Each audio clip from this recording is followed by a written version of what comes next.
नमस्कार दोस्तों, मैं हूं अमित शर्मा और क्राइम ऑफिशियल में आपका स्वागत है। आज की कहानी इंडिया के मोस्ट वांटेड हॉस्पिटल की है, जहां पर जिंदा लोगों पर रिसर्च की जाती थी। आज भी लोग यहां पर जाने से कांपते हैं। ये जगह उत्तराखंड के अंदर है। उत्तराखंड के अंदर एक जिला है चंपावत। चंपावत से 15 किलोमीटर की एक दूरी पर एक विलेज है, माउंट एबोट। पूरे विश्व में इस जगह को अपनी प्राकृतिक खूबसूरती के लिए जाना जाता है। वैसे तो उत्तराखंड में काफी जगह हैं जो अपनी खूबसूरती के लिए हैं, लेकिन ये उन जगहों में से ये भी एक जगह है जहाँ ये एक बहुत खूबसूरत जगह है। इस जगह को हेराल्ड अबोट नाम के एक व्यक्ति ने, जो कि लंदन के रहने वाले थे, उन्होंने बसाया था। जब वो यहाँ से लंदन के लिए गए तो इस जगह को वो एक चैरिटेबल सोसाइटी को दे गए, जिसे बाद में एक हॉस्पिटल ने एक्वायर किया। इसमें काफी डॉक्टर आते थे टाइम टू टाइम, क्योंकि यहाँ आसपास में कोई भी गांव के आसपास कोई भी हॉस्पिटल, बोर्ड ने इनको जगह को एक चैरिटेबल सोसाइटी को दान में दिया। तो काफी जिले थे जो आसपास यहाँ पर हॉस्पिटल की ना वजह से लोग यहाँ पर आसपास मर जाते थे। डॉक्टर की सुविधा ना मिलने के कारण काफी लोगों की मृत्यु हो जाती थी। कई परेशान थे डॉक्टर थे, और हॉस्पिटल काफी दूर हुआ करते थे उस टाइम। तो इस वजह से यहाँ पर दिया गया। तो काफी टाइम पे यहाँ पर डॉक्टर आते थे जाते थे। तो उसी बीच में एक डॉक्टर आए जिन्हें डॉक्टर डेथ के नाम से जाना गया, डॉक्टर मॉरिस। ये डॉक्टर जो थे, नाड़ी देखकर लोगों का इलाज किया करते थे। अब वहां के लोग कहते थे कि इनमें कुछ शक्ति भी है, या कुछ आप इनमें समझिए कि इनके हाथ में कुछ शफा है, जिस वजह से ये लोग लोगों की मदद कर पाते हैं। नाड़ी देखकर ये लोग इलाज इस तरीके से करते थे कि किसी भी आदमी को ये बाद में ऐसे जैसे बोल दिया कि भैया आपकी 3 दिन बाद 4 दिन बाद मृत्यु हो जाएगी, किसी भी मतलब कि जो ज्यादा बीमार लोग होते थे उनको ये बोल देते थे, उनको पास के ये कमरे में भेज दिया जाता था और अगली सुबह उनकी मौत हो जाती थी। तो ये एक भविष्यवाणी करते थे कि भैया आपकी 3 दिन बाद या 5 दिन बाद मृत्यु हो जाएगी। तो उस हिसाब से लोग इनसे इनकी बातों में आ गए थे। एक तरीके का अंधविश्वास था उस टाइम पर कि लोग डॉक्टर को भगवान तक मानने लग गए थे। अब यही वजह थी कि डॉक्टर साहब जो थे उस टाइम पर, जैसे किसी का बताया कि आपके 3 दिन बाद 11 बजे या 12 बजे मृत्यु हो जाएगी, तो वो डायरी में लिख लिया करते और उसी टाइम उसकी उसको मार दिया करते। मारने के बाद उसकी जो है बॉडी थी वो उस टाइम फिर सामने उस कमरे से बाहर निकलती थी, तो लोगों को लगता था कि ये उसी टाइम मरे हैं जो डॉक्टर साहब ने भविष्यवाणी की थी। और वजह ये थी कि डॉक्टर साहब जो थे एक रिसर्च कर रहे थे।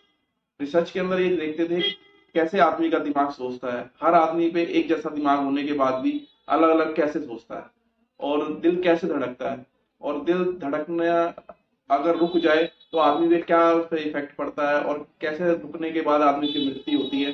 तो वो इन चीजों पर रिसर्च कर रहे थे।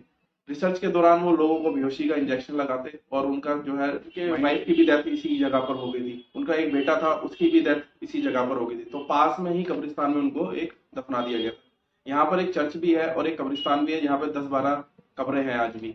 लोग आज भी डरने से जाने से वहां डरते हैं, क्योंकि लोगों को लगता है कि आसपास के लोग कहते हैं कि वहां पर अभी भी साया दिखता है। उस जगह से जो कमरा था, जो हॉस्पिटल के पास में ही एक कमरा बनाया हुआ था उन्होंने, वहां से चीखने चिल्लाने की आवाजें आती है। तो यही कारण था वहां पर लोग आज भी जाने से डरते हैं। वैसे ये जगह जो है उत्तराखंड से करीब 425 किलोमीटर की दूरी पर है। अगर आप बाय रोड जाएंगे तो 10 से 11 घंटे का टाइम लगेगा।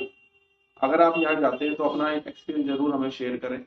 और यहाँ पर नियर अबाउट जो लोकेशन आप पड़ेगी, लोहा घाट है।